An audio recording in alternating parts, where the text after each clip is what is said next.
আপনি একটা মন্দিরে গেলে হিন্দু পাবেন, মসজিদে গেলে মুসলিম পাবেন, মাঠে গেলে দুটো পক্ষ পাবেন, ইস্টবেঙ্গল পাবেন, মোহনবাগান পাবেন। এখন সিনেমা হল গেলে আপনি ইন্ডিয়ান পাবেন। Film have United people, it had never divided people, it had always given a good message to the society. আমরা যে কাজটা করি না, ইটস ভেরি ডিফিকাল্ট।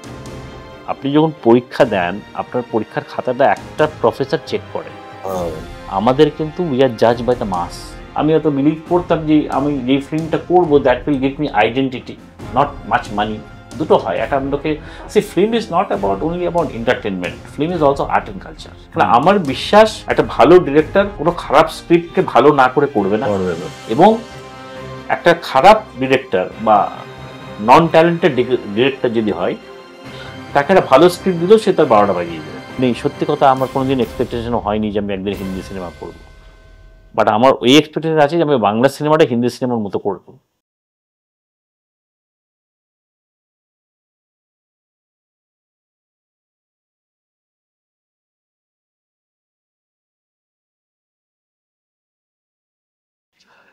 তো হাসান ভাই, যা বলিব সত্য বলিব, একেবারে মন খুলে কথা বলবো, কোনো চাপা ফাপা কিচ্ছু নয়। একদম আড্ডায় যেমন হয়, বন্ধুরা যেমন আড্ডা মারে রকে বসে, আমরা আপনার অফিসে এসেছি, অফিসে বসে আড্ডা মারবো।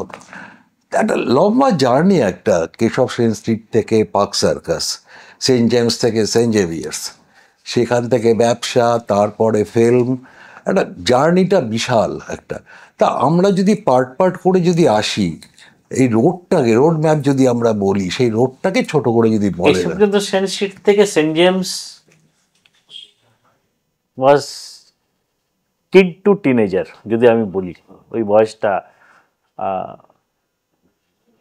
বাচ্চাকালটা তাহলে আপনারা ওখানেই কেটেছে। হ্যাঁ, আমার জন্ম কলকাতায় লেডি ডাফরিন। আচ্ছা, আমরা থাকতাম কেশবচন্দ্র সেন স্ট্রিট। এটা ঠিক ওই, আপনি যদি এই দিক থেকে, তখন প্রতাপ থিয়েটার হল বলে একটা সিনেমা হল ছিল, খুব ফেমাস থিয়েটার হল ছিল, থিয়েটার হল ছিল। তার পাশ দিয়ে একটা গলি গেছে, গলির ভেতর দিয়েও আমাদের বাড়ি যাওয়া যেত। আবার ওই দিক দিয়ে এলে পরে, তো আমরা ছোটবেলায় তো ওখানেই মানুষ হয়েছি, মানে ফাটাকেষ্ট আর আমার স্ট্রিটের ছোটদার পুজো দেখে দেখে, কালী পুজো দেখেই ওখানে, যেমন ছোটবেলায় আমাদের কাছে দুর্গাপুজো, যে কালী পুজোটা বেশি অ্যাট্রাকটিভ ছিল। আর 7 দিন 8 দিন ধরে কেশবচন্দ্র সেন স্ট্রিটে ফাটাকেষ্টর পুজো হতো, আর আমার স্ট্রিটে সৌমেন মিত্র পুজো হতো। আর কি, ছোটবেলায় আনন্দবাজার পত্রিকা ছিল, মোহনবাগান ক্লাব ছিল, জাতীয় কংগ্রেস, এই নিয়েই জন্মেছি পুরোপুরি। বাবা মুর্শিদাবাদ, মা বীরভূম, আমরা জন্ম কলকাতায়। বাবা মা ছাড়া কিছু কিছু জিনিস পেয়েছি, সেগুলো তো আপনাকে বললাম, আনন্দবাজার পত্রিকা, জাতীয় কংগ্রেস, মোহনবাগান ক্লাব, ভীমনগর সন্দেশ, এগুলো সব থেকেই বড় হয়েছে। এই হচ্ছে কেশবচন্দ্র সেন স্ট্রিটের জীবন, ফুটবল আর সিনেমা। তখনকার আমাদের যুগে আমরা ধরুন, আমরা 70s toddler, 80s kid, 90s youth young বলতে পারেন, ইউথ ইয়াং থেকে অ্যাডাল্ট হয়েছে 90s। তো ওই সময়টাই কিড থেকে যে টিনেজার যে সময়টা ছিল, তখন তো স্কুল লাইফ, তখন পড়াশোনা ছাড়াই দুটো জিনিসই ছিল, ফুটবল খেলতাম আর সিনেমা, লুকিয়ে লুকিয়ে সিনেমা দেখতাম। তারপরে স্কুল ফাঁকি দিয়েও সিনেমায় গেছেন? হ্যাঁ, এখন ম্যাটনি শো, আমি সেন্ট জেমসে পড়তাম তখন, আমাদের ওখানে এখন বন্ধ হয়ে গেছে, সিনেমা হল ছিল তখনকার যুগের, 2 স্ক্রিন সিনেমা হল বলতে পারেন, জেম মিনি জেম, যেটা আপনার হাঁটা পথ ছিল, মৌলালি ঠিক ক্রস করে। তো ওখানে ওই ক্লাস শেষ হতো, আমাদের ছুটি হতো 1:30টায়। তো 2টো থেকে ম্যাটনি শো ছিল, 2:15। তো বেশিরভাগ দিন ওখানেই, মানে লাইফের মধ্যে বেশি সিনেমা ওখানেই দেখেছি আমি, জেম মিনি জেম। মানে বাড়ি থেকে কোনো ইয়ে ছিল না যে মানে সিনেমা দেখে আসছেন, বাড়িতে আপনার কোনো? ডেফিনেটলি, আমরা তো খুব বড় জয়েন্ট ফ্যামিলিতে মানুষ হয়েছি। এমনও সময় গেছে যখন আমরা হাফ টাইম, আমাদের ওই আশপাশটা অনেক সিনেমা হল ছিল। আপনাদের কতটা আইডিয়া আছে জানি না, রাজাবাইরে ছিল তসবির মহল বলে একটা সিনেমা হল, এইদিকে ছিল জগৎ, তারপর নিউ রয়্যাল একদিকে ছিল, না প্রাচীটা আরো এইদিকে ছিল। এইগুলো কাছাকাছি হল ছিল, ওয়াকিং ডিস্টেন্স হল ছিল। প্রাচী তো আপনার এনআরএস ওইদিকে ছায়া ছিল, ওইদিকে গ্রেস, বিনা, জফর, এসব সিনেমা হল ছিল। তো একে তো স্কুল থেকে তো মানে আজ খেলাধুলো আছে, আজ এই আছে, এই করে তো কাটিয়ে দাও ওটা। তারপরে এমন এমন দিন গেছে যে একটা হাফ দেখে ঠিক হাফ টাইমে ছুটে এসে বাড়িতে এসে মুখটা দেখিয়ে আবার মানে 3 ঘন্টা একটা গায়ক বানিয়ে সিনেমা, আবারও দিন গেছে হাফ টাইম করে দেখেছি, আজকে হাফ টাইম, পরের দিন হাফ টাইম। আচ্ছা আচ্ছা। তো উই ওয়ার মুভি বাজ, মানে সিনেমার পোকা ছিলাম আমরা। মানে সেইখান থেকে কি ওই নেশাটাই কি মাথার মধ্যে পোকাটা ঘুরপাক খাচ্ছিল বলেই কি আপনি তারপরে? তখন সেই যুগটাই এটাই ছিল, খেলাধুলা আর সিনেমা থিয়েটার ছাড়া তখন তো অন্য কিছু ছিল না, ছিল না। মোবাইল ছিল না, অন্য কিছু ছিল না। একটা মধ্যবিত্ত বাঙালি পরিবারের এটাই ছিল, মানে আমার বলে নয়, আশেপাশে আমার যারা বন্ধু বান্ধব সেই সময়কার, উই ইউজ টু বিলিভ তখন ইস্টবেঙ্গল মোহনবাগানে খেলা একটা উৎসব ছিল, ইডেন গার্ডেন ক্রিকেট একটা উৎসব ছিল। তখন তার এত ঘন ঘন T20 আর এই আর টেলিভিশন এসব ছিল না। তখন কমিউনিটি লিভিংটা আমরা বেশি করেছি, আমরা ওইভাবে মানুষ হয়েছি। তখন টিভিতে একসাথে, মানে একটা বাড়িতে বসেই একটা টিভিতেই খেলা দেখতাম। তখন শনিবার রবিবার একদিন বাংলা ছবি, একদিন হিন্দি ছবি, সেটা গিয়ে দেখতাম। বুধবার দিন চিত্রহার দেখতাম। তো আমরা তো ওই যুগের এসছি, কমিউনিটি লিভিংটাই আমরা বেশি বিশ্বাস করেছি এবং সেটাই এখনো যতটা পারি মেনে চলি। তা সেন্ট জেভিয়ার্স পার করলেন, সেন্ট জেভিয়ার্স এলেন। তা আপনার এরকম ড্রিম ছিল একটা যে সেন্ট জেভিয়ার্সে পড়বো আমি, এরকম কোনো ড্রিম ছিল? ডেফিনেটলি সেন্ট জেভিয়ার্সের প্রতি একটা ফ্যাসিনেশন তো ছোটবেলা থেকেই ছিল। কলেজে পড়বো সেন্ট জেভিয়ার্স, পার্কস্ট্রিটের প্রতি একটা ফ্যাসিনেশন ছিল, সেন্ট জেভিয়ার্সের প্রতি একটা ফ্যাসিনেশন ছিল। তো সেই জন্য সেন্ট জেভিয়ার্সেই মানে was first and last choice ছিল। তা যখন নাম দেখলেন যে আপনার নামটা উঠেছে? ডেফিনেটলি আমি তো মানে আমার এখনো মনে আছে ওই দিনটা, যেদিন প্রথম আইডেন্টিটি কার্ড পাই হাতে। দ্যাট ওয়াজ মানে রাতার মানে এক মুহূর্তের মধ্যে কনফিডেন্স লেভেলটা যেটা যদি 10 ছিল সেটা 100 গিয়ে দাঁড়িয়ে গেছিল। একটা আইডেন্টিটি কার্ড হাতে পাওয়াতে যতটা কনফিডেন্স পেয়েছিলাম, তাহলে ইউ ক্যান আন্ডারস্ট্যান্ড যে ওখান থেকে পাস করে দীর্ঘদিন এত একটা রিলেশন রেখে এখনো সেন্ট জেভিয়ার্স জুড়ে, তো how much confidence and how much attachment is there with my alma মাটার।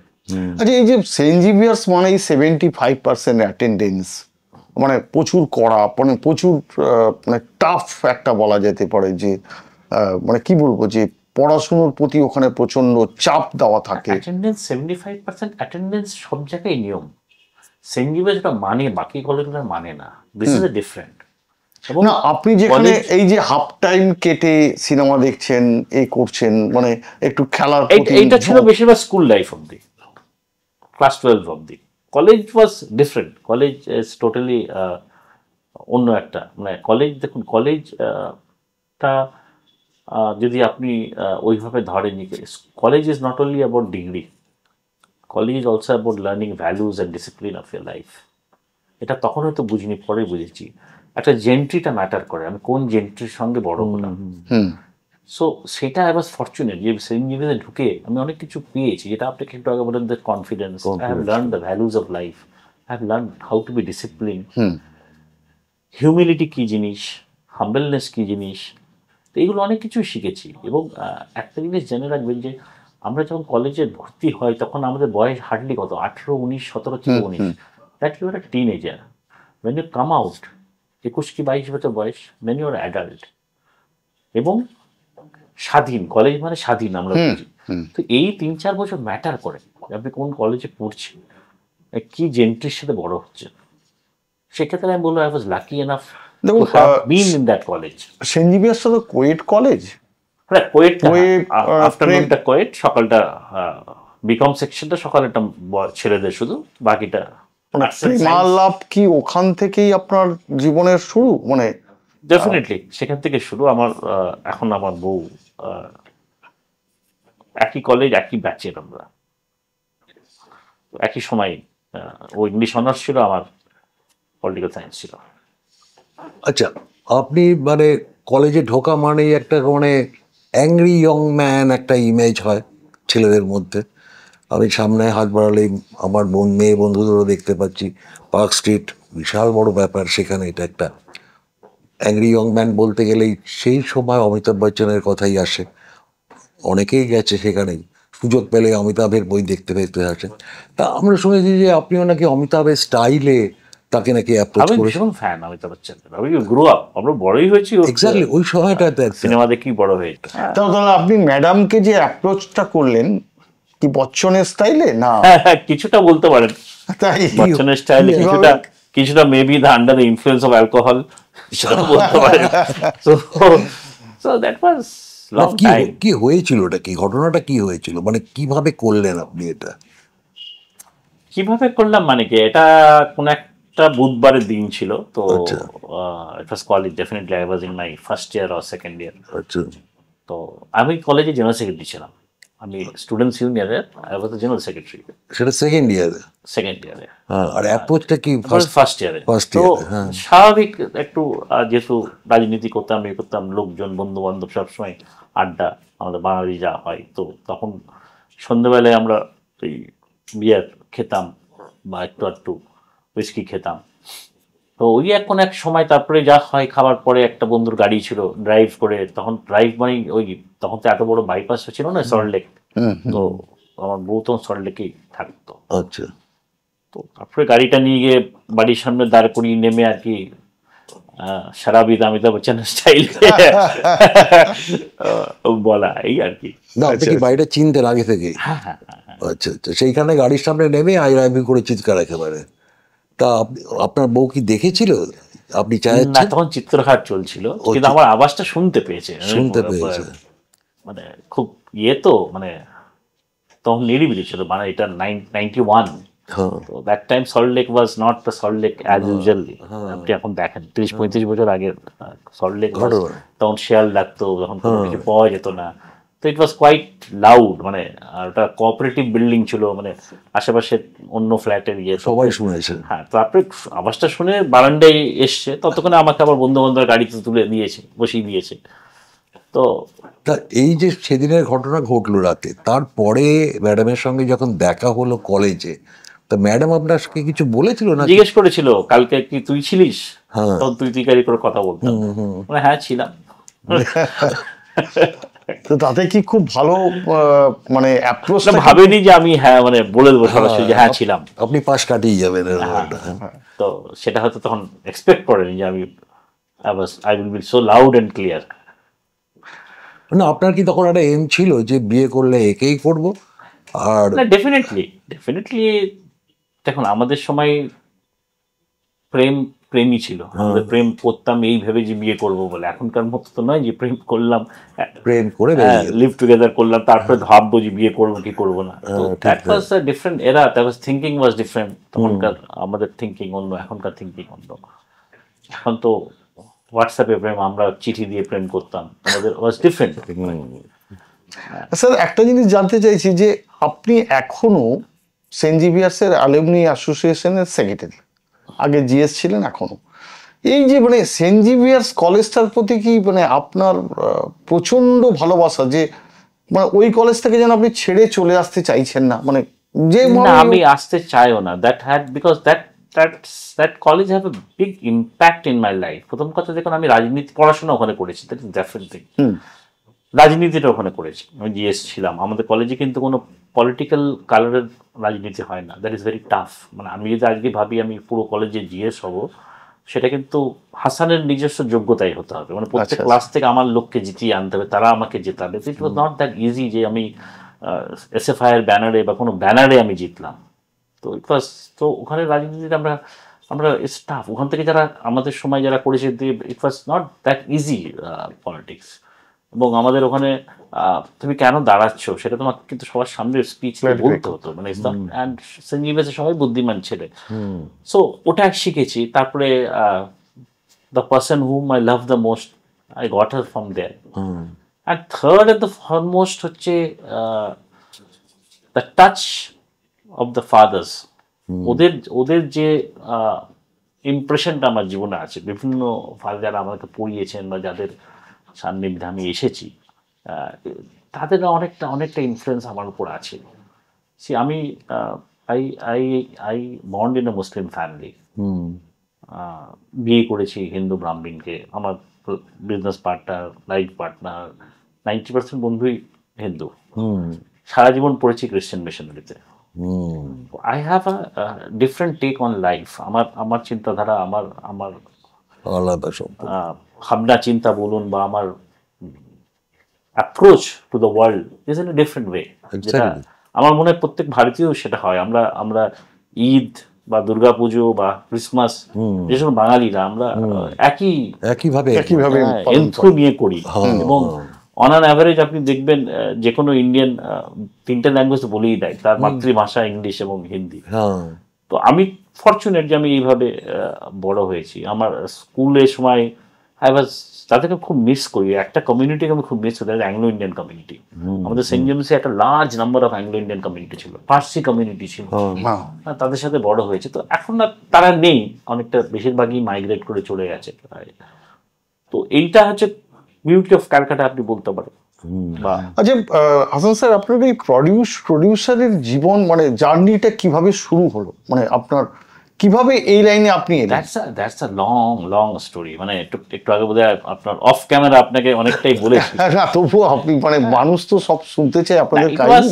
ইট ওয়াজ একটা সার্কামস্ট্যান্সেস ছিল, যেমন প্যাশন তো ছিল একটা। তো সিনেমা আমি বলবো মানে বেশিরভাগ লোক এখনো দেখবেন is driven by passion. Writer বলুন বা অ্যাক্টর বলুন বা ডিরেক্টর, কমলেশ্বর মুখার্জি ডাক্তার ছেড়ে surgeon, he was heart surgeon. এখন অনেকেই, সৃজিত মুখার্জি IBM এ বলে কোথায় চাকরি করতো, কর্পোরেট চাকরি ছেড়ে সিনেমা করছে। তো though we know it's very uncertain career, সেই অভিনেতার ক্ষেত্রে হোক বা ডিরেক্টরের ক্ষেত্রে হোক বা একটা প্রডিউসারের ক্ষেত্রে হোক, ভেরি আনসার্টেন আমি ইন্ডাস্ট্রি। বাট স্টিল পিপল ঢুকছে, নতুন লোক আসছে। প্রত্যেক বছর 100টার উপর বাংলা ছবি হচ্ছে, 100টার কাছাকাছি বাংলা ছবি হচ্ছে। কেন হচ্ছে? নতুন লোক আসছে, প্যাশনেটেড ড্রিভেন হয়ে আসছে, করছে, আনসাকসেসফুল হচ্ছে, তাও আবার নতুন লোক আসছে। তো মেবি আমার সেটাই একটা। তো আমার ইটস আ বিগ জার্নি। মানে আমি প্রথমে এসছিলাম, I made a huge loss. তারপরে যেটা আপনাকে একটু আগে বলছিলাম যে আমি অনেকে বলেছিল যে ছেড়ে দাও, কেন ঢুকছো এতে। তো আমি এটাই বললাম, ছেড়ে দিলেও টাকাটা লস হয়ে গেল, আর যদি আমি থাকি তাহলে এটা আমার ইনভেস্টমেন্ট। প্রথম লসটা কত হয়েছিল? এটা 2000 সময় 2000 আমরা একটা ছোট্ট করে তখন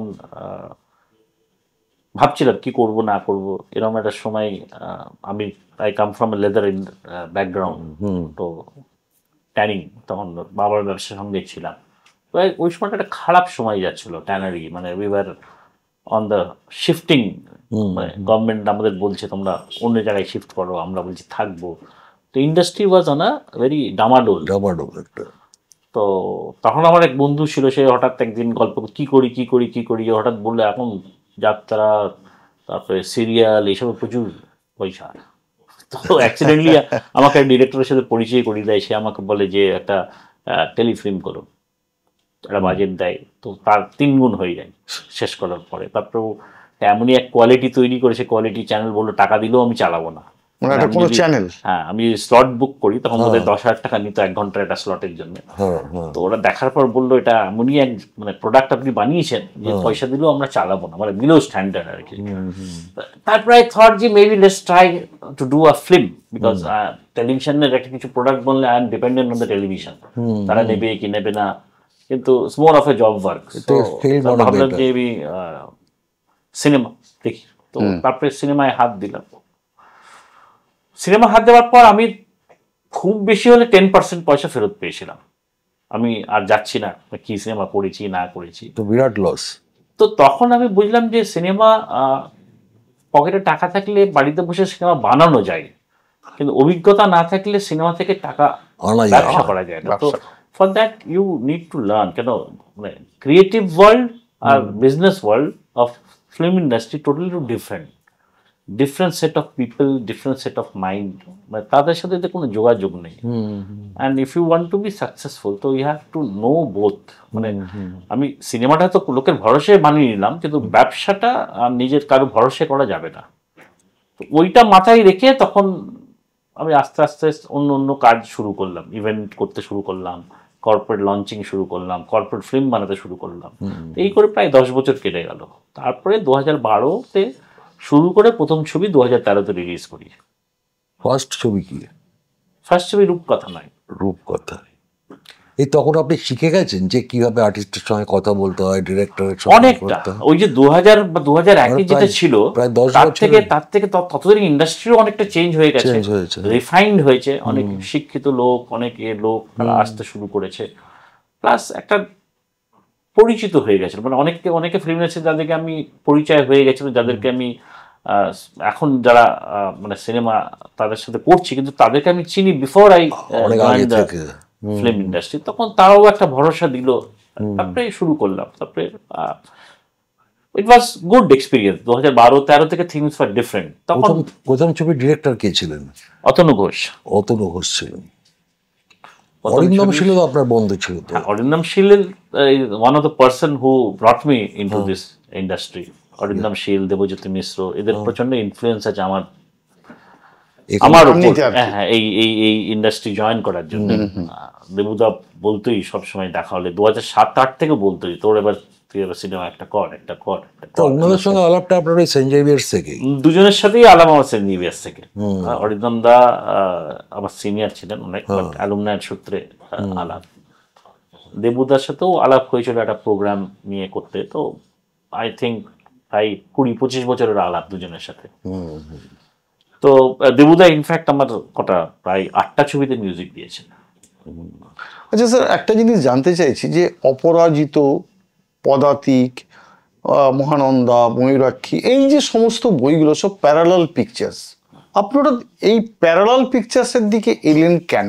মানে আপনি কেন, আমরা যেটা বলি কমার্শিয়াল পিকচার্স, সেটাকে আপনি কোনো জিনিসে না স্কুলিংটা খুব ম্যাটার করে। যে কোনো জিনিসের আপনি দেখবেন যারা প্রেসিডেন্ট তাদের একরকম হয় কালচার হয়, যারা যাদবপুর থেকে তাদের একটা কালচার হয়, সিনিয়মসের একটা কালচার হয়, যারা দেখবেন মিশনারি থেকে পড়ে আসে তাদের একটা কালচার হয়। তো মেবি শুরু থেকে আমার স্কুলিংটা হয়তো কিছুটা তাই হতে পারে। আমি জাস্ট বলছি, আমি অতনু ঘোষের হাত ধরে শুরু করেছি। Atanu Ghosh is a different type of, maybe আমার স্কুলিংটাই ওইরকম ছিল। আবার maybe I use to believe this type of film. আমি হয়তো বিলিভ করতাম যে আমি যেই ফিল্মটা করবো that will give me identity, not much money. দুটো হয়, একটা লোকে see film is not about only about entertainment, film is also art and culture. আপনি যদি ইউরোপে যান, ইউরোপে কখনো ওরা ফিল্মটাকে এন্টারটেনমেন্ট ধরে না, দে টেক ইজ দ্যাট ওটা ওদের সেগমেন্ট করাই আছে, এটা আর্ট অ্যান্ড কালচারে পড়ে। আবার ভারতবর্ষে cinema is the cheapest form of entertainment. স্বাধীনতার আগে থেকে কিন্তু লোকে ইজ টু, মানে এইটাই তাদের একটাই ওয়ান ওয়ে অফ এন্টারটেনমেন্ট ছিল যতক্ষণ না এই ডিজিটাল মিডিয়া আসা অবধি। সো আমার হয়তো মেবি ওয়ান থিং, স্কুলিংটা শুরুটা ওরকম ছিল, তারপরে one after one I got into it and started enjoying that type of film, believing in that type of film. Maybe আমি হয়তো ভাবি যে আমি যে ছবিটা করি সেটা রয়ে যাবে, people will talk about it. আজকে মৃণাল সেনের ছবি বা পথের পাঁচালী রয়ে গেছে, কিন্তু ওই সময়কার অনেক হয়তো কমার্শিয়ালি হিট ছবি এত লোকের মনে নেই। পথের পাঁচালী যখন কথাটা তুললেন, তখনই একটা কথা বলতে ইচ্ছে করে যে এই অপরাজিত বইটা করতে গেলেন যখন, তখন মানে কি ভাবনা ছিল যে সত্যজিৎ রায়ের মতন একজন ব্যক্তিত্বকে, মানে যারা ওয়ার্ল্ড ফেমাস অস্কার পাওয়া লোক, তাকে নিয়ে বই করা কি সহজ কথা ছিল? না, ইট ওয়াজ রিস্কি ডেফিনেটলি। আমি আপনাকে বলি যে প্রথম আমি এটা হচ্ছে জাস্ট আফটার কোভিড আমি অনেকদার বাড়িতে গেলাম যে একটা ছবি করবো বলে। অনেকদা আমাকে প্রথমে একটা দুটো অন্য গল্প শুনিয়েছিল, এই গল্প শুনেছিল। তারপরে ঠিক উঠবো যখন, তখন আমি বলে আর একটা গল্প আছে, হয় লোকে খুব ভালো বলবে আর লোকে মারবে।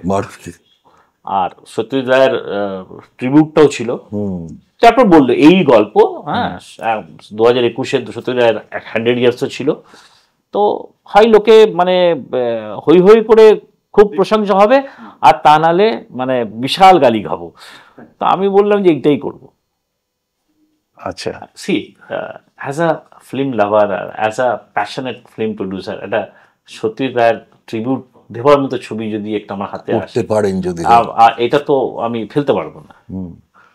আমার দিক দিয়ে আমি যদি আমি যেটা একটু আগে যে স্কুলিং এ বিশ্বাস করি, তো তাই থট আমি অনেক থেকে বললাম এইটাই করো, যা হবে দেখা যাবে। এই জিতু কামালকে কেন নায়ক হিসেবে বাছলেন? দেখুন, আপনি যদি সেই সময়কার মিডিয়া নিউজগুলো যদি দেখে থাকেন, আমরা কিন্তু অ্যানাউন্সমেন্ট করেছিলাম উইথ আবির হবে, হ্যাঁ আবির হবে অ্যানাউন্সমেন্ট করেছিলাম, এবং আমরা আবিরকে অ্যাডভান্স দিয়ে আবিরের সাথে লুকসেট অনেক কিছু হয়ে গেছিল। তারপরে হঠাৎ অনিকদা জিতুকে বোধহয় কোনো একটা জিতুকে চিনতো না অনিকদা জিতুকে কোনো একটা র্যালিতে দেখেছিল, একটা র্যালিতে জিতুকে দেখেছিল, তারপর ডেকে পাঠিয়েছে। তারপরে অনিকদা জানতে পারে যে অভিনয়ও করে। আচ্ছা, ঠিক আছে। তারপরে অনিকদা আমাকে অনিকদা ফোন ওকে ডেকে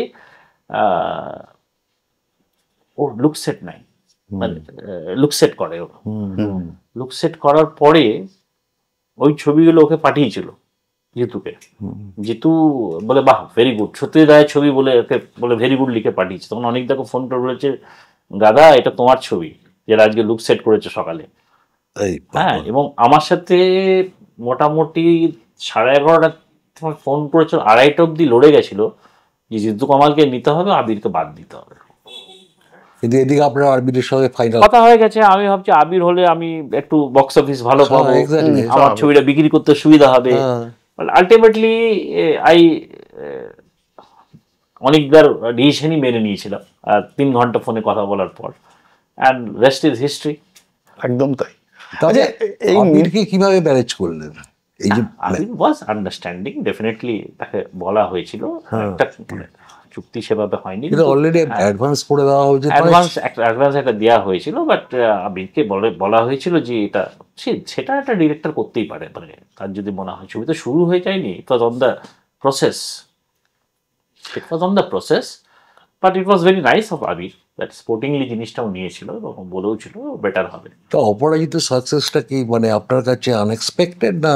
আমার কাছে সত্যি আনএক্সপেক্টেড ছিল। আমি ওই ছবিটা 25টা হলে রিলিজ করেছিলাম শুক্রবার,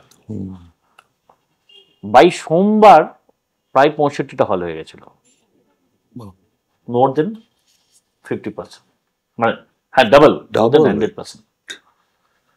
কিন্তু যেখানে আজকাল হলই পাওয়া যায়, সোমবার দিন লোকে হলে ছবিটা যেহেতু রিলিজ করে শুক্রবার দিন, অনেক হলে যারা সোমবার দিন লাগিয়েছে সিনেমা। আচ্ছা, সো এরকম আমি সত্যি আমি খুব লো কিভাবে ছবিটা রিলিজ করেছিলাম, ভেরি লো। আপনার কিন্তু একটা দেখা যাচ্ছে যে আপনার নায়ক নায়িকাদের বাছার পেছনে অনেক, নিশ্চয়ই প্রডিউসার আপনি বা পরিচালক যাদের সঙ্গে আপনার কাজ করেন তারা অনেক কিছু ভাবেন যে একটা কাকে নেব না নেব। এই যেমন পদাতিক বইতে আপনি নিয়ে এলেন বাংলাদেশ থেকে চঞ্চল চৌধুরীকে, বাংলাদেশের একজন বিখ্যাত অভিনেতা। কেন মানে চঞ্চলকে হঠাৎ বাঁচতে গেলেন কেন? মানে এটা কি দুটো জিনিস আছে। আমি একটু তার আগে আমি ডিরেক্টর বাছার ক্ষেত্রে বলি, কারণ আমি একটা জিনিস বিশ্বাস করি যে লোকে অনেকে বলে স্ক্রিপ্ট ভালো হতে হবে। আমি সবচেয়ে বিশ্বাস করি স্ক্রিপ্টটা তো একটা কিছু কাগজ। আচ্ছা, আর যিনি করবেন ডিরেক্টর, সে একটা মানুষ, একটা জ্যান্ত মানুষ আমার সামনে বসে আছে। আর আমি টাকাটা কিসের উপর লাগাচ্ছি? নট স্ক্রিপ্ট, আমি ওই ক্রিয়েটিভ মাইন্ডের উপর লাগাচ্ছি, ডিরেক্টরের ক্রিয়েটিভ মাইন্ডের উপর লাগাচ্ছি। তো for me director should be first choice. কারণ আমার বিশ্বাস একটা ভালো ডিরেক্টর কোনো খারাপ স্ক্রিপ্টকে ভালো না করে করবে না, এবং একটা খারাপ ডিরেক্টর বা নন ট্যালেন্টেড ডিরেক্টর যদি হয়, তাকে একটা ভালো স্ক্রিপ্ট দিলেও সে তার 12টা বাজিয়ে দেবে। অবশ্যই একটা ভালো ডিরেক্টর সে কখনো ভালো না করে করবে না। So this is my first step, যে আমি স্ক্রিপ্ট অনেক এরকম ছবি হয়েছে যে আমি স্ক্রিপ্ট শুনিনি, খালি আইডিয়াটা শুনেছি, I left it to the director. অনেক ডিরেক্টর আছে যারা আমাকে জোর করে স্ক্রিপ্ট শুনিয়েছে, কিন্তু আমার তার উপর বিশ্বাস, আমি বিশ্বাস করি যে এই লোকটা is honest to its work. কিন্তু আলটিমেটলি ভিশনটা ওনার থাকে, যদি গল্পটা উনি লিখে থাকেন তাহলে ভিশনটা ওনার। অ্যান্ড নায়ক নায়িকার ক্ষেত্রে অনেক সময় আমরা জয়েন্টলি করি, মানে it's not that it's always the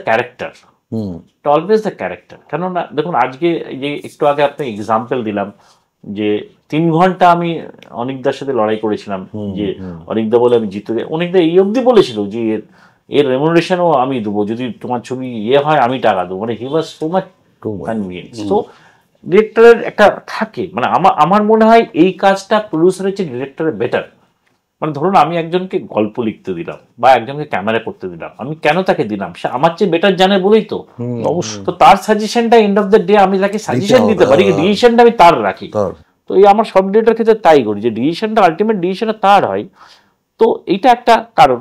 আমার ডিরেক্টরের মনে হয়েছে যে Chanchal Chowdhury is a good actor, এবং হয়তো লুক ওয়াইজ অনেকটা বেটার। যেমন আজকে জিতুর ক্ষেত্রে অনেকদার মনে হয়েছে যে জিতু উইল বি এক্স্যাক্টলি, মানে এমন এমন জায়গায় আছে সত্যি রায়ের ছবিতে এখন জিতুর ছবি লাগানো চালিয়ে যায় লোকে, ইন্টারনেট থেকে নেয় অনেক সময় তো ছবি, তো এরকম দিন গেছে, মানে অ্যাকচুয়ালি যখন আমরা দেখি বলি এটা তো জিতুর ছবি, সত্যি রায়ের ছবি, এরকম সময় গেছে। তো এইটা একটা জয়েন্ট লেনি। আর আরেকটা জিনিস, যেমন আপনি এতগুলো জার্নি বলেন, আমার আরেকটা জার্নি আছে যেটা হচ্ছে ফিল্ম প্রডিউসার থেকে ফিল্ম অ্যাডমিনিস্ট্রেটর। আমি বিএফটিসি তৈরি করেছিলাম, বেঙ্গল ফিল্ম টেলিভিশন। দেখুন আমি যার একটা দেখানো current president plus film federation of India president ছিলাম 19-20-তে, আবার এখন আছি। এটা আমার সেকেন্ড বার, আবার গ্যাপ দিয়ে 4 বছর গ্যাপ দিয়ে আবার হয়েছি। তো আমার কোথাও এই 19-20 সময় আমার কোথাও একটা মনে হয়েছিল যে একটা আমরা অ্যারাউন্ড, আমার মনে হয় 6th কি 7th largest spoken language in the world. সেই হিসাবে আমরা আমাদের সিনেমার ব্যবসা বাড়াতে পারি। মানে আজকে একটা 12 কোটি Tamil can think of 100 crore film. আমরা প্রায় 30-32 কোটি, আমি পুরো সমগ্র বাংলা ধরে বলছি, কিন্তু আমরা সেখানে 2-4 কোটির ব্যবসা করার জন্য আমাদের হিমশিম খেয়ে যাচ্ছি। সো এটা আমার কোথাও as a producer, as a ব্যবসাদার মনে হয়েছিল যে ভালো প্রোডাক্ট শুধু বানালে হবে না, ভালো প্রোডাক্টটা যাতে আমরা ভালো করে ডিসপ্লে করতে পারি, ভালো করে মার্কেটিং করতে পারি, পাবলিসিটি করে মার্কেটিং করতে, সেটারও একটা রাস্তা বাড়াতে হবে। সো সেটা আমার মাথায় ছিল যে why can we have a world market of Bengali cinema. এখন তো যে কোনো জিনিসই লোকে ওয়ার্ল্ড মার্কেট, বিশ্বায়নের যুগ, এখন তো আর সেই এটা নয়। তো তার সব থেকে বড় অবস্টেকল ছিল আমাদের কাছে বাংলাদেশ, কেন বাংলাদেশে কিছুটা আমাদের রেস্ট্রিকশন ছিল বাংলা ছবি, যেহেতু ওরাও বাংলা ছবি, ওদের ধারণা আমাদের ইন্ডিয়ান বাংলা ছবি ঢুকে গেলে ওদের ব্যবসা খারাপ হতে পারে। তো এই সব কিছু আমার মাথায় ছিল, সেই জন্য আমি তখন চিন্তা করেছিলাম যে আমি প্রত্যেকটা ছবিতে যদি একটা করে বাংলাদেশি আর্টিস্ট রাখি। তারপরে আরেকটা আমার একটা অভিজ্ঞতা ছিল, আমি যখন বিদেশে যেতাম, ইউএস বা ইউকেতে এনবিসিতে সময় যেতাম, আমি দেখতাম বাংলাদেশিরা বলতো ওটা তো ইন্ডিয়ান ছবি, ইন্ডিয়ানরা বলতো ওটা তো বাংলাদেশি ছবি। বাংলা ছবি কেউ বলতো না, আলটিমেটলি দুটো দেশেরই ছবির ভাষা বাংলা, কিন্তু এরা বলতো না বাংলা ছবি দেখতে, বাংলাদেশি ছবি দেখে এলাম, এরকম বলতো বাংলাদেশি ছবি, এরা বলতো ওটা ইন্ডিয়ান ছবি দেখে এলাম। আমার কোথাও গিয়ে মনে হয়েছিল যে আমি যদি এটা করি তাহলে এই ব্রিজটা হয়তো ভেঙে যাবে। আমরা আজকে যখন কিছু কিছু আমাদের এরিয়া আছে যেখানে বাঙালিরা খুব স্ট্রং, যেমন ইউকে, ইউএসএ, কানাডা, অস্ট্রেলিয়া, যেখানে আমরা ছবি রিলিজ করি, এবং ওখানে দুই দেশের মানে ইন্ডিয়ান বাঙালি এবং বাংলাদেশের বাঙালি বেশ আছে, এবং আমরা ইন জেনারেল একটু আর্ট অ্যান্ড কালচারের দ্বারা আমরা একটু ভালোবাসি, নাটক, থিয়েটার, সিনেমা, এটা গান বাজনা, এর মধ্যে আমরা বাঙালিরা থাকে, ন্যাচারাল একটা ইনক্লিনেশন আছে আমাদের।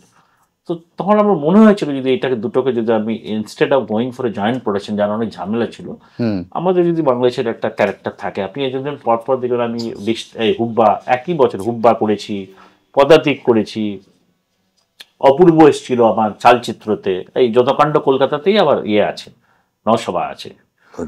তো এইটা একটা চিন্তা ভাবনা ছিল, বাট সামওয়্যার মানে অ্যাক্সিডেন্টলি বাংলাদেশের রাজনৈতিক অবস্থা খুব একটা পরিবর্তন এলো এবং থিংস হলো না যেরকম আমি চেয়েছিলাম। মানে আপনি ওই মার্কেটটা ধরতে চেয়েছিলেন, বাংলাদেশ মার্কেটটাকে, কিন্তু আলটিমেটলি বাংলাদেশ মার্কেট না, ওই যে জিনিসটা হচ্ছে মানে সারা বিশ্বে যেখানে যা আছে, একটা বাংলাদেশিরা যেন না ভাবে যে আমি একটা ইন্ডিয়ান বাংলা ছবি দেখলাম, তারা যেন ভালো বাংলা ছবি দেখলাম।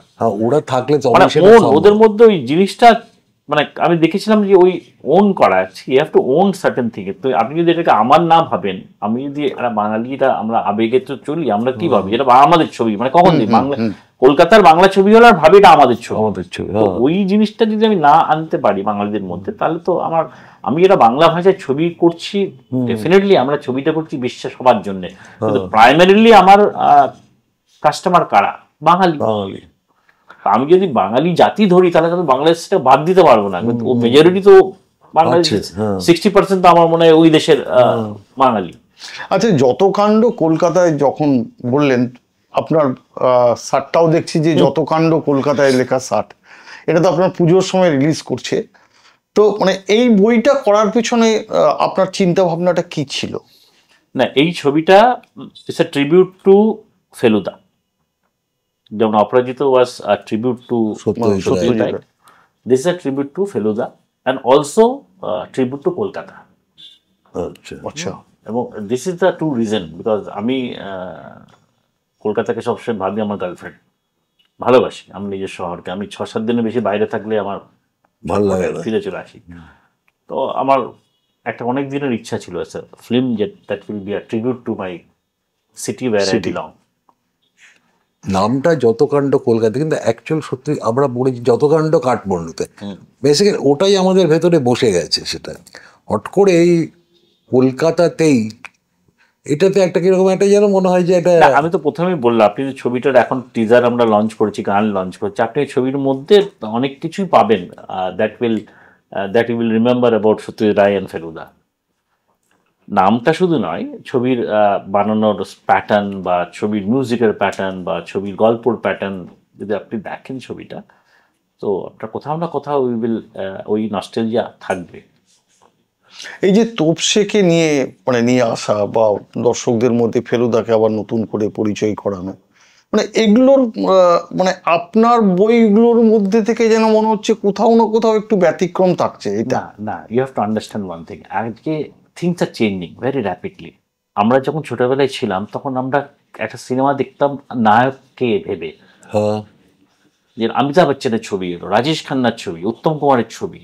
আগে কিন্তু লোকে এইভাবে যেত সিনেমা দেখতে, এবং ওরা বলতো বই দেখে এলাম, সিনেমা বলতো না। আজকে রাজেশ খান্নার বই দেখে এলাম। তো থিংস আর ডিফারেন্ট। তখন হচ্ছে স্টার ড্রিভেন সিনেমা হতো। তারপরে যখন আমাদের ঋতুপর্ণা ঘোষ বা এরা যখন 2000 পর 90-এর পর থেকে ইট ওয়াজ কন্টেন্ট ড্রিভেন। আপনি দেখবেন ভালো কন্টেন্ট হলে। এখন হচ্ছে idea driven. Every film should have an idea, নাহলে আপনি পারবেন না। আপনি দেখুন Padatik is idea driven, Aparajito is idea driven film, Jotokando Kolkata is also idea driven film. চেষ্টা করি বা আইডিয়া ক্লিক করতে পারে, নাও করতে পারে। আমার মনে হয় যে লাপাতা লেডিস, আপনি কি বলবেন, এটা আইডিয়া ড্রিভেন ফিল্ম। তো আমার সেটাই মনে হয়েছে এখন একটু একটা ছবির মধ্যে আপনি কম্পিটিশন লেভেল এখন ভেরি হাই। আগে আপনি থাকেন আমার সিটে, আপনার বাড়ির সামনে একটাই সিনেমা হল পুরবি, আপনার নুন গেলেও যেসব সিনেমা দেখতে হবে, ম্যাটনিতেও সেই সিনেমা দেখতে হবে, ইভিনিংও সেই সিনেমা দেখতে হবে, নাইটেও সেই সিনেমা দেখতে হবে। আপনি যদি ভাবলেন 3 ঘন্টা এসির হাওয়া খাবো, ওই সিনেমা দেখতে দেখতেই খেতে হবে।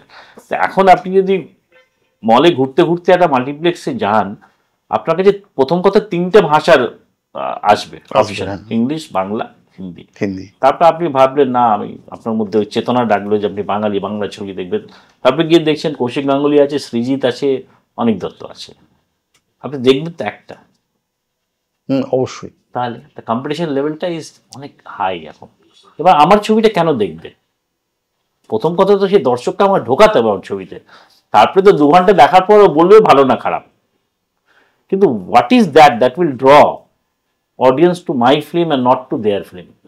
দ্যাট ইজ ওয়াই আমি যেটা আপনাকে বললাম যে আজকালকে যুগে it should be a very well idea driven film.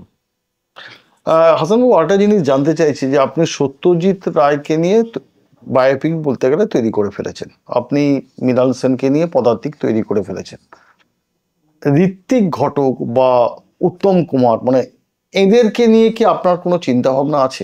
এদেরকে নিয়ে কোনো ঘটকের এটা 100 ইয়ার এবং সলিল চৌধুরীও এটা 100 ইয়ার। আমার দুজনকে নিয়ে ইচ্ছা ছিল, হয়ে ওঠেনি। হয়তো আমি সেরকম ডিরেক্টর পাইনি, বা উত্তম কুমার যেটা বললেন, অনেক লিগালিটিস থাকে এগুলোর মধ্যে। একটা যেমন বাঙালিদের তো 4-5টা হোলিকাও আছে, নেতাজি হোক কি উত্তম কুমার হোক কি সত্যজিৎ রায় হোক কি রবীন্দ্রনাথ হোক। তো এগুলোর যেমন কিছু কিছু লিগালিটিস বলতে পারমিশনের ব্যাপার থাকতে পারে, হ্যাঁ, তার ফ্যামিলির কোনো থাকে, নো অবজেকশন থাকতে পারে, সে দেবে কি দেবে না, আমি কি গল্পটা করছি, অনেক রকম প্রবলেম থাকতে পারে। সেক্ষেত্রে দেখবেন আপনি অপরাজিত যেটা আমরা করেছি, আমরা ডাইরেক্ট কিন্তু সত্যিটা নাম ইউজ করিনি কোথাও। আমরা সন্দীপ রায়ের কাছে যখন অনিক দত্ত গেছিল, তখন অনিক দত্ত সন্দীপ রায় একই কথা বলেছিল যে আমার কাছে বহু লোক এসেছিল ওনার বায়োপিক করার জন্য, তুমি কাউকে দিনই তোমাকে দেবো, সেটা তো আমি করতে পারি না, কিন্তু তুমি করতে পারো, নাম ইউজ করো না। তো মৃণাল সেনের পদাতিক ক্ষেত্রে আমরা মৃণাল সেনের পারমিশন পেয়েছিলাম। ওই জন্য দেখবেন ওনার ফ্যামিলির সব নামগুলো এক আছে, মৃণাল সেন আছে, হ্যাঁ, গীতা সেন আছে, কুণাল সেন আছে। আচ্ছা, কিন্তু আবার যে ওর সাথে যারা ক্যারেক্টার ছিল, যেমন অঞ্জন দত্তর একটা ক্যারেক্টার ছবির মধ্যে ছিল, তার নামটা কিন্তু আমরা অঞ্জন দত্ত দিয়েছি, অন্য নাম দিয়েছি। আবার সত্যজিৎ রায়ের নামটাও দেখবেন ওখানে অন্য নাম আছে। তা সেক্ষেত্রে আপনি উত্তম কুমার বা ঋত্বিক ঘটক এদের ক্ষেত্রেও তো ঠিক অন্য নাম ব্যবহার করেও তো এনাদেরকে নিয়ে আসা যায়। সেটা হয়ে ওঠেনি, মানে অনেক সময় আমার মনে হয় উত্তম কুমারের অনেককে অলরেডি উত্তম কুমার 100 বছর হবার আগেই করে ফেলেছে 2-3টে ছবি। সৃজিত বোধহয় একটা করেছে, আরো 2-3 জন করেছে। উত্তম কুমারটা তো দেরি আছে, 2 বছর পরেই বোধহয়, 27 বোধহয়, 26-27 মানে প্ল্যান আছে আপনার একটা? ডিপেন্ড করে এটা, শুধু মানে প্ল্যান থাকলে তো হবে না। আপনাকে ঠিকঠাক একটা ডিরেক্টর যদি কোনো প্রপোজাল নিয়ে আসে, তার কাছে সেই সেই যেমন আজকে আমাকে অনিকদার সাথে যেটা আমি গল্পটা বললাম যে কিভাবে অপরাজিত হয়েছিল, উনি এটা was not our first choice, কিন্তু লাস্ট চয়েসে হঠাৎ বাড়ি ওঠার আগে উনি বললেন। আবার পদাতিকের ক্ষেত্রে সৃজিত আমাকে নিজেই অ্যাপ্রোচ করেছিল, অপরাজিত দেখে ওর মনে হয়েছিল যে I will be the best producer to do the film. So আমরা কথা বললাম, আমার ভালো লেগেছে, তো we went ahead and did it. তো ঋত্বিক ঘটকের ক্ষেত্রেও কথাবার্তা হয়েছিল, কিন্তু তার হয়ে উঠলো না। আচ্ছা, একটা জিনিস ঋত্বিক ঘটকের অলরেডি একটা হয়ে গেছে, মেঘে ঢাকা তারা একটা কমলেশ্বর করেছে, কমলেশ্বর মুখার্জি এটা বানিয়ে ফেলেছে অলরেডি। তো এই ধরুন আপনি প্রসেনজিৎকে নিয়ে এসছেন, আপনি চঞ্চল চৌধুরীর মতন বাংলাদেশের বিখ্যাত নায়ককে নিয়ে এসছেন, অথচ আমাদের এখানে আরো দুজন বা মানে দুজন, আবিরকে তো যত কাণ্ড কলকাতায় নিয়ে চলে এলেন, আবির আরো 2-3টে ছবি করেছে, আরো 2-3টে ছবি হয়তো আপনার করেছে অলরেডি, ডিকশনারিতে ছিল। এটা 4 নম্বর ছবি আবিরের। আচ্ছা, আমি জানতে চাইছি যে ধরুন আরো দুজন বিখ্যাত নায়ক বলতে গেলে, মানে মহানায়ক বলতে গেলে, এখন তো দেব, কিছুটা জিৎ, মানে এদেরকে দেব আর জিৎ নিজেরাই প্রোডাকশন হাউস আছে ওরা, আপনি যদি খেয়াল করে দেখেন ওরা খুব একটা অন্য প্রোডাকশন হাউসে কাজ করে না। আচ্ছা, তো ওরা নিজেরাই প্রডিউসার এখন। তো মেবি ভবিষ্যতে হতেও পারে, মানে আমার তো সিনেমা বানানোর চ্যাপ্টার শেষ করে ফেলিনি, ডিপেন্ড কখন কি ভাগ্যে আছে, হু নোজ। আপনি কি বাংলার বাইরে যাওয়ার কথা ভেবেছেন কখনো? মাথায় এসছে যে ধরুন আপনি বোম্বে কোনো বই হয়তো করলেন, আমার নিজের ভাষার বাইরে খুব একটা কাজ করার ইচ্ছা নেই। সাউথের কোনো বই করলেন? প্রচন্ড ভালোবাসি নিজের ভাষাকে, ইনস্টেড অফ তাদের বই না করে আমার বইকে তাদের জায়গায় নিয়ে যাওয়ার ইচ্ছাটা আমার বেশি। কিন্তু সেইভাবে তো আমরা তো রিটার্ন আনতে পারছি না। আজকে ধরুন সাউথের বই এখন ম্যাক্সিমাম ক্ষেত্রে চলছে। আজকে আপনি যাদের কথা বলছিলাম, দুজন নায়কের কথা, তাদের অনেক বইও কিন্তু ওইখান থেকে নেওয়া, বা হিন্দি বই তো ম্যাক্সিমাম ওখান থেকেই নিয়ে তারা একটা করছে, সেটা পয়সাও তুলছে তারা একটা। আপনি প্রডিউসার, আপনি ব্যবসা করতে নেমেছেন, আজকে যেখানে দেখেন 1 টাকা দিয়ে আমি 2 টাকা পাচ্ছি, ঠিক আছে, আমি ওয়াই নট 4 টাকা? না, সেটা অন্য জিনিস। দেখুন, প্রত্যেকের একটা আইডিওলজি থাকে। আমাদের যেমন ফ্রেন্ডস কমিউনিকেশন আইডিওলজি হচ্ছে we will make original content, ঠিক আছে? আমরা কিন্তু সিনেমাটাই ব্যবসা করার জন্য আসিনি, we need the money to survive. But cinema করে যা তা বানিয়ে গাড়ি বাড়ি করার ওটার আমাদের নয়। আমরা চাই সিনেমা যেটা করবে that people will appreciate, people বসে থাকবে, এবং আমার পরের 3 জেনারেশন বলবে যে আমার বাবা বা দাদু এই সিনেমাগুলো বানিয়ে গেছেন। সেই জিনিসটা বানিয়ে যেতে পারি। এন্ড অফ দ্য ডে আমার উইকিপিডিয়াতে লেখা থাকবে না আমি অডিতে ঘুরছি কি মার্সিডিজে ঘুরছি, বাট লেখা থাকবে আমি 3টে ন্যাশনাল অ্যাওয়ার্ড পেয়েছি, এই ছবিটা পেয়েছি। That is the different. এবার ধ্যান দেখ, I don't want the comfort of life, I want, দেখুন আপনাকে একটা জিনিস খুব ভালোভাবে বুঝতে হবে যে আমরা সবসময় একটা ছবি ভালো হলে পরে আমরা কি বলি, ডিরেক্টর, তা নয়। যে কোনো জিনিস যে কোনো জিনিস is not only hard work, it's also sacrifice. কোনো একটা মহৎ জিনিস হলে হার্ড ওয়ার্ক এবং স্যাক্রিফাইস দুটো জিনিস থাকে। তো এই ক্ষেত্রে স্যাক্রিফাইস, হার্ড ওয়ার্কটা ডিরেক্টরের থাকে, স্যাক্রিফাইসটা প্রডিউসারের থাকে। সেটা যেটা আপনাকে বলেছিলাম যে সিনেমাটা কার, আপনি যে ব্যাখ্যাটা দিচ্ছিলেন, দেখুন দুটো জিনিস হচ্ছে, একটা হচ্ছে স্টেক হোল্ডার। যদি আপনি বলেন একটা সিনেমার সবাই stakeholder, right? Audience stakeholder হয়, media is a stakeholder, producer is a stakeholder, director is a stakeholder, technicians সবাই stakeholder, distributor is stakeholder, exhibitor is stake holder.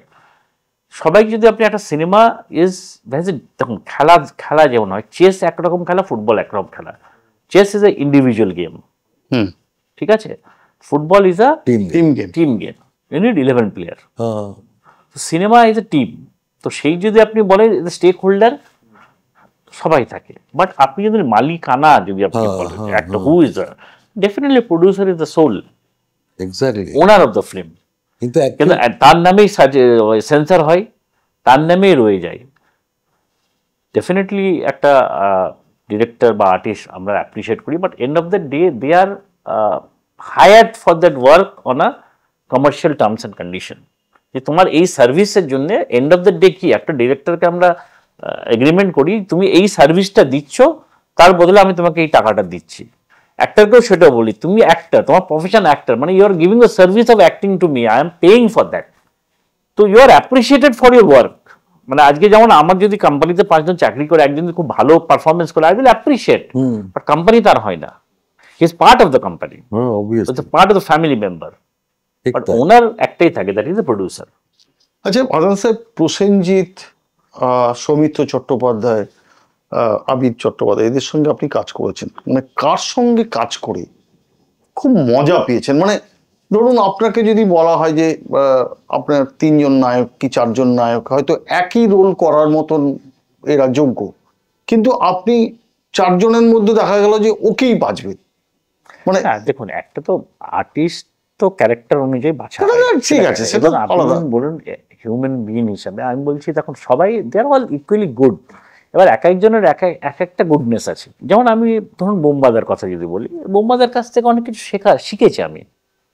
He had lot of, he is very discipline person, সময় দেয়, খাটে, যখন যে ছবিটা করে তার মধ্যে ঢুকে থাকে, এবং সে ছবির কনসেপ্ট লেভেল থেকে রিলিজ অব্দি কিন্তু অ্যাডভাইস দেয়।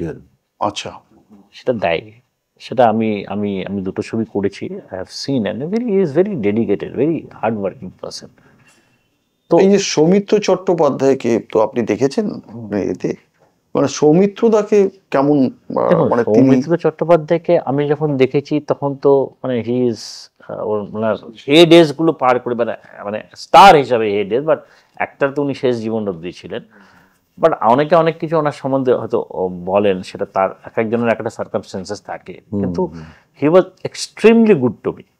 আমাকে প্রচণ্ড ভালোবাসতেন, আমাকে কোনো সময় কোনো জিনিসে না করেনি, এবং উনি তখন আমি খুব মানে আমার ওই মানে অর্জন করিনি সেই ক্ষমতা যে আই উইল ডিসক্রাইব হিম বা I will say something about him, he is of that stature. Dada Saheb Phalke awardee একজন লোক। বাট আমি দুটো ছবি করেছিলাম, আমার প্রথম ছবিটাই ছিল এটাই সৌমিত্রদাকে দিয়ে, হি ওয়াজ এ লিভিং লিজেন্ড, আমরা যতদিন উনি বেঁচে ছিলেন, তো সেই জন্য প্রথম ছবিটাই আমি শুরু করেছিলাম যে লিভিং লিজেন্ড বলতে সৌমিত্র, আমার first film will be with Soumitra Chatterjee. তো that was how that respect I have for him. মানে তারপরে আমরা ছবির পোস্টারও করেছিলাম যে আবার আমি নায়ক, আবার আমি নায়ক। আপনি যদি রূপকথানের পোস্টার দেখে থাকেন। তারপরে সেকেন্ড ছবি ছিল ময়ূরাক্ষী, সবাই জানে that got a national award, এবং বোমবাদা এবং প্রসেনজিৎ চ্যাটার্জি এবং সৌমিত্র দুজনে একসাথে করেছে। মানে এই দুজনকে নিয়ে যখন কাজ করছেন তখন এই দুজনের রসায়নটা কেমন মনে হয়েছিল, মানে কেমিস্ট্রিটা এদের দুজনের মধ্যে? বাবা ছেলে যেরকম হয় সেরকম। জাস্ট একটা এক্সাম্পল আমি আপনাকে বলি, বোমবাদা যেদিন সৌমিত্র চ্যাটার্জির শুটিং ডেট থাকতো, জেনে নিত যে কবে কবে আছে, টাইমটা জেনে নিত, এবং সৌমিত্রদা এই বোমবাদা কিন্তু ঠিক সৌমিত্রদার আগে আসতো, রিসিভ করতো ওনাকে, শেষ অবধি থাকতেন ওনাকে। আই থিঙ্ক এটা রিলেশন অনেক দিনের, যেহেতু না হলে হয় না এরকম, এবং the amount of respect and love they have for each other is ছেলে বা বাবার মধ্যে যেটা হয় ততটাই আছে। নায়িকাদের মধ্যে আপনি মানে যদি ধরুন দেখেছেন, আপনি যেমন বোমবাদাকে বললেন, তেমনি নায়িকাদের মধ্যে আপনি কাকে?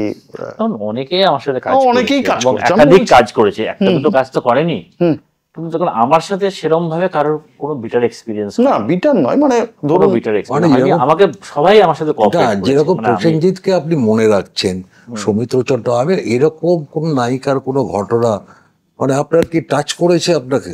দেখুন সেরকম এক্স্যাক্টলি সেরকম ভাবে হয়নি, বাট সবার সাথেই I have a more or less good rapport, and they have all আমার সাথে কোঅপারেট করেছে, মানে আউট অফ দ্য ওয়ে গিয়েই সবাই তার ছবির প্রচারের জন্য হোক বা এর জন্য হোক করেছে, মানে একাধিক ছবি, গার্গী একাধিক ছবি করেছে, স্বস্তিকা একাধিক ছবি করেছে, পাউলিও দুটো ছবি করেছে, রাইমা সেনও দুটো ছবি করেছে, বাট এবং I am still in touch with them, মানে যেটা হয় যে নয় যে ছবি হয়ে গেছে বলে আর কোনো সম্পর্ক নেই। ঋতুর সাথে যে আমার সিনেমা শুরু করার আগে থেকে, আমি ঋতুকে চিনি প্রায় 2008-09 থেকে, কিন্তু কোনোদিন ছবি করিনি, কিন্তু সে ইজ এক্সট্রিমলি, মানে আমি ওরকম ভালো মানুষ, মানে পিআর স্কিল বলুন বা সম্পর্ক ধরে রাখার মতো ব্যক্তি ইন্ডাস্ট্রিতে কাউকে দেখিনি। আমি এতদিন পর ওর সাথে ছবি করছি, বাট এক্সট্রিমলি হেল্পফুল। মানে আমি ওর সাথে সিনেমা হয়তো এখন করছি, কিন্তু তার আগে অনেক প্রোগ্রামে আমাদের ইভেন্টে এসছেন, হ্যাঁ, অনেক অনেক বাইরের ইভেন্টে, বিদেশের ইভেন্টে উনি গেছেন, আমি দেখেছি। সি ইজ মানে এক্সট্রিমলি ভেরি কোঅপারেটিভ। যখন যেটা বলেছে কোনোদিন না শুনিনি, অ্যাডজাস্ট করার চেষ্টা করেছে। কোনো মানে এত ব্যস্ততা থাকতেও যদি আমি কোনো নিমন্ত্রণ ডেকেছি, সারাদিন শুটিং করে এসেও একবার ঘুম এড়ে গেছে। তো এটা খুব কম জনের মধ্যে আমি দেখেছি, মানে এত আউট অফ দ্য ওয়ে গিয়ে রিলেশন রেখে সবকিছু মেনটেন করা, ইটস নট দ্যাট ইজি। আরেকটা কথা জানতে চাইবো যে মানে আপনি অপর্ণা সেন, মানে যারা উত্তম কুমারের আমলের, মানে উত্তম কুমারের বিপরীতে অভিনয় করেছেন, যেমন ধরুন এখনো যারা বেঁচে আছেন বা যারা মোটামুটি অভিনয়ের সঙ্গে যুক্ত, তেমন হচ্ছে অপর্ণা সেন ধরুন, আর আমি বাকিদের কথা, তারা বয়স্ক হয়ে গেছেন, মানে সাবিত্রী চট্টোপাধ্যায় বলুন বা মাধবী বলুন, এরা অনেক বয়স্ক হয়ে গেছেন। মানে এদেরকে নিয়ে কোনো বইটই করার, অপর্ণা সেনকে নিয়ে আমার খুব ইচ্ছা আছে। ইনফ্যাক্ট মাঝখানে একটা স্ক্রিপ্ট নোটে এগিয়েছি, কিন্তু এখন হয়ে ওঠেনি। ইচ্ছা আছে করার, ডেফিনেটলি। বা ধরুন শর্মিলা ঠাকুর বা অপর্ণা সেনকে নিয়ে একটা করার ইচ্ছা আছে, এবং ওর স্ক্রিপ্টটা কাজও হয়েছে অনেকটা। ভবিষ্যতে দেখি, যদি everything goes well will do. ওনাকে পাঠানো হয়ে গেছে, হ্যাঁ, অনেকটা কথাবার্তার স্কেলে ওটা হয়ে আছে, কিন্তু তারপরে আর ওটাকে এগোয়নি, মানে অন্য কাজ চলছে। এই যে যতকাণ্ড কলকাতার পরে আপনার পরবর্তী কি কি বই আসছে, মানে যেগুলো? এরপরে আছে উইঙ্কেল টুইঙ্কেল সৃজিত মুখার্জির, কর্পূর অরিন্দম শীলের, আর একটা শেখর ছবি শুরু হচ্ছে শুটিং, ব্রাত্য বাসু ডিরেক্টর। আচ্ছা, ব্রাত্যদের আগে আমরা দুটো ছবি করেছে, হুব্বা, ডিকশনারি। তো এটা ওনার সাথে third collaboration as a director and producer. আচ্ছা, এবারে একটু আপনার কাছে র্যাপিড ফায়ার কিছু প্রশ্ন করবো আর কি, যেগুলো খুব জানতে ইচ্ছে করে মানুষের। এক হচ্ছে যে দেবজিৎ ও প্রসেনজিৎ, একজনকে বাঁচতে বললে আপনি কাকে এগিয়ে রাখবেন? Prosenjit, no doubt. মোহনবাগান না ইস্ট বেঙ্গল? মোহনবাগান। সচিন না সৌরভ গাঙ্গুলি? সৌরভ গাঙ্গুলি। কেন?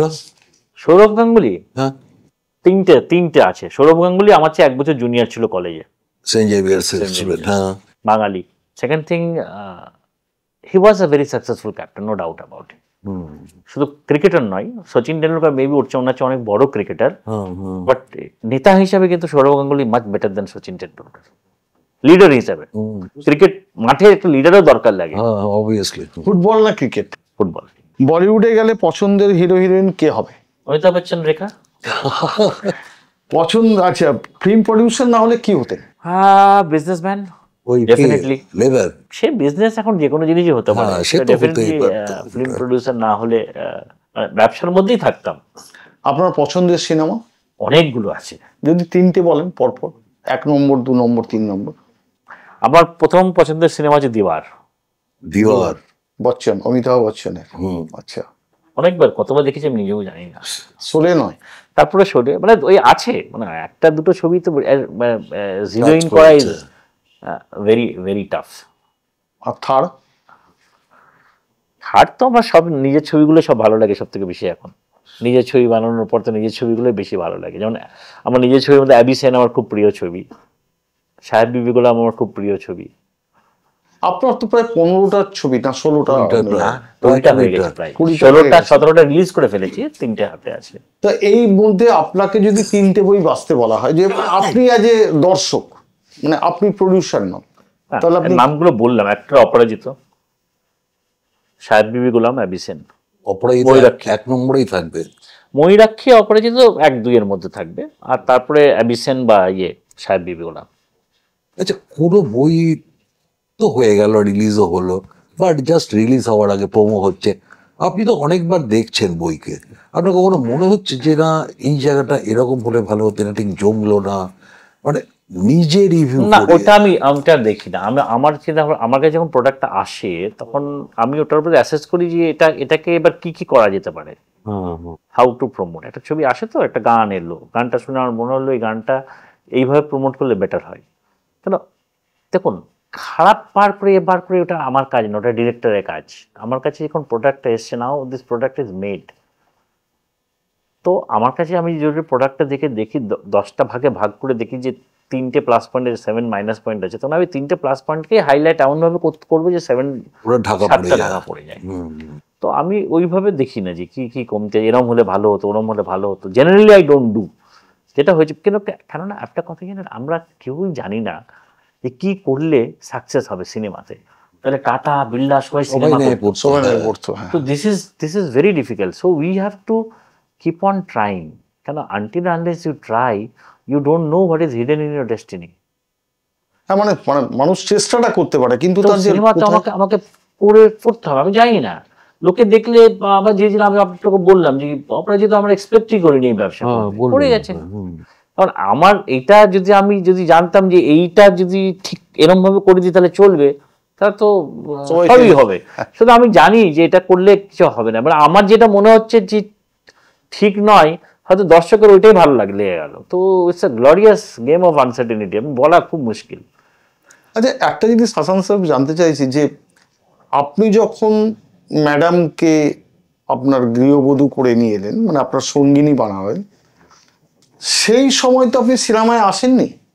তো আপনি যখন সিনেমা লাইনে আসছেন, আপনাদের ফ্যামিলির কেউই সিনেমা লাইনে নেই, কেউই সিনেমা জগতের সঙ্গে যুক্ত নন, ম্যাডাম আপনাকে ছাড়লেন এই জগৎটায় আসতে? না দেখুন, দুটো জিনিস। একটা হচ্ছে যে আপনি জানেন মাই ওয়াইফ ইজ এ ব্রাহ্মণ, আমি একটু আগে বললাম। So both my family was broad enough. আমার যদি বিয়ের আপনি ভিডিও বা এগুলো দেখেন, মনে হবে অ্যারেঞ্জ ম্যারেজ, কোথাও মনে হবে না। সো ইট ইজ, ভারতবর্ষে কিন্তু একটা ছেলে বা একটা মেয়ের বিয়ে হয় না, দুটো পরিবারের বিয়ে হয়। সো আমরা দুটো ধর্ম দু জায়গা থেকে এসে বিয়ে করাচ্ছে, তার সবথেকে বেশি ক্রেডিট দেওয়া উচিত আমাদের আমাদের যারা দাঁড়িয়ে থেকে বিয়েটা দিয়েছে। আমরা কিন্তু পালিয়ে গিয়ে বিয়ে করিনি, মানে ওরও বাবা মা দাঁড়িয়ে থেকে বিয়ে দিয়েছে, আমারও বাবা মা দাঁড়িয়ে থেকে দিয়েছে। সুতরাং তো এটাতে একটা ফ্যামিলি ব্যাকগ্রাউন্ডটা আমি বোঝাতে চাইছি। কিন্তু এবার সেই যুগে, আজ আমি 96-এ বিয়ে করেছি, প্রায় 30 বছর আগে দাঁড়িয়ে থেকে আমি বাড়ির বড় ছেলে, আমার 3টে বোন আছে, তারা না ভেবে, ওরাও একমাত্র মেয়ে, সমাজ কিছু না ভেবে দাঁড়িয়ে থেকে বিয়ে, সবাইকে আত্মীয়স্বজন গিয়ে নিমন্ত্রণ করেছে কার্ড দিয়ে। তো সেখানে কিন্তু দায়িত্বটা বেশি আমাদের, যে বাবা মা দাঁড়িয়ে থেকে বিয়ে দিল, লোকের কাছে গিয়ে তখন কার্ড দিতে গিয়ে আমার বাবা মাও দুটো কথা শুনেছে, ওর বাবা মাও দুটো কথা শুনেছে তো আমাদের দায়িত্ব বিয়েটাকে টিকিয়ে রাখা ভালো করে, সো দ্যাট ওরা কোনোদিন অসম্মান না হয়। আর দ্বিতীয় কথা হচ্ছে, আমার বউ আগে আমার বন্ধু ছিল, তারপরে বউ হয়েছে, তো ইটস আ লং ট্রান্সফরমেশন। তো ট্রাস্ট ফ্যাক্টরটা অনেকটা রয়েছে, মানে অনেক শুধু বউ হিসেবে এলে হয়তো বলতো, ইনসিকিউর হতো, কিন্তু যেহেতু আমাকে 18 বছর বয়স থেকে দেখে এসছে একটা জার্নি। আমি সিনেমা হয়তো শুরু করেছি 40 বছর, 41 বছর, 42 বছর বয়সে গিয়ে। তো সেই কনফিডেন্সটা হয়তো আছে তার কাছে, যে I will B do it. কিন্তু এই জগৎটাকে নিয়ে তো একটু বাইরের বহির্জগতে অনেক কিছুই তো শোনা যায়। যারা শিক্ষিত লোকজন, দেখুন জগতে খারাপ সব জায়গায় আছে। আমি তো বলবো যে ফিল্ম ইন্ডাস্ট্রি বেটার, অনেক এখানকার লোকজন অনেক ট্রান্সপারেন্ট, অনেক বেটার। সেই যুগটা নেই যে মানে সিনেমা করছে মানে ওই নায়িকার সাথে প্রেম করবে, পালিয়ে যাবে, করবে, সেটা সব জায়গায় আছে। কিন্তু এই তো অনেক পরিচালকের বিরুদ্ধে এক্সপ্লয়টেশন কোথায় নেই বলুন তো? না, সেটা অবশ্যই। যেহেতু আমরা গ্ল্যামার ওয়ার্ল্ডকে বিশ্বাস করি, আমাদের নিয়ে খবর করলে সে খবরটা লোকে পড়বে বেশি, দ্যাট ইজ দ্য রিজন, আর কিছু নেই। আজকে কর্পোরেট ওয়ার্ল্ডে হচ্ছে না। কিন্তু অনেক পরিচালক বা অনেক প্রডিউসারের বিরুদ্ধেই তো অভিযোগ উঠে যে কোনো নায়িকাকে হেনস্থা করেছেন। অভিযোগ দেখুন, মানে ডোন্ট মাইন্ড, আমি আপনার বন্ধু হিসেবে বলছি যে অরিন্দম শীলের বিরুদ্ধেও কিছুদিন আগে আমরা দেখেছি যে, সেটা দেখুন, একটা লোক, দুটো লোক, চারটা লোক কোথায় কি থাকলে তো ইন্ডাস্ট্রি তো খারাপ হয় না। আপনাকে আমি একটা কথা বলি, আমাদের ভারতবর্ষটা কি, it's a diverse country, with diverse religion and diverse language. So we need a very big binding factor. Cinema has played a very important role to bind this country. কারণটা বলি, স্বাধীনতার আগে থেকেও আমরা সব থেকে বেশি রেভিনিউ দিই, এখনো সব থেকে বেশি রেভিনিউ দিই, সব থেকে বেশি বড় ট্যাক্সের স্ল্যাবে কিন্তু আমরা থাকি। ট্যাক্সের এখনো জিএসটি সব থেকে বড় স্ল্যাবটাই আমরা আছি। আমরা প্রথমে এখানে সব থেকে বড় স্ল্যাব হচ্ছে সিন ইন্ডাস্ট্রি, যার মধ্যে আসে টোব্যাকো, গ্যামলিং। প্রথমে সিনেমাটা তার মধ্যে দিয়েছিল, আমরা লড়াই করে ওটা 18-তে নিয়ে এসেছি, এখন আমরা 18% আছে। তো আমরা সব থেকে হায়েস্ট স্ল্যাব ট্যাক্সে আমরা আছি, গভর্নমেন্টে একদিক দিয়ে দিচ্ছি।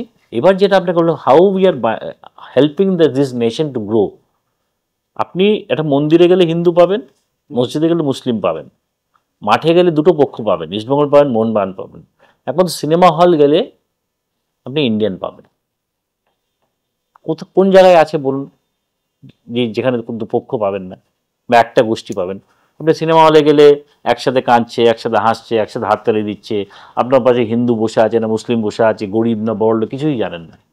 তো we play a very major role. আমাদের চেয়ে বেশি film have united people. It had never divided people. It had always given a good message to the society. Always. অসংখ্য ধন্যবাদ হাসান সাহেব, আমাদের খুব ভালো লাগলো যে আপনার কাছ থেকে আমরা টলিউডের অনেক কিছু গল্প পেলাম। আশা করি ভবিষ্যতে হয়তো আপনার সঙ্গে আমাদের আবার দেখা হবে, এবং আমরাও চাইবো যে একটা অপরাজিত আপনি বানিয়েছেন, একটা পদাতিক বানিয়েছেন, একটা মহানন্দা বানিয়েছেন। আশা করব যে এইভাবেই বাংলার সিনেমা জগৎকে আপনি এইভাবেই আমাদের এগিয়ে নিয়ে যাবেন। থ্যাংক ইউ, ধন্যবাদ, অসংখ্য ধন্যবাদ।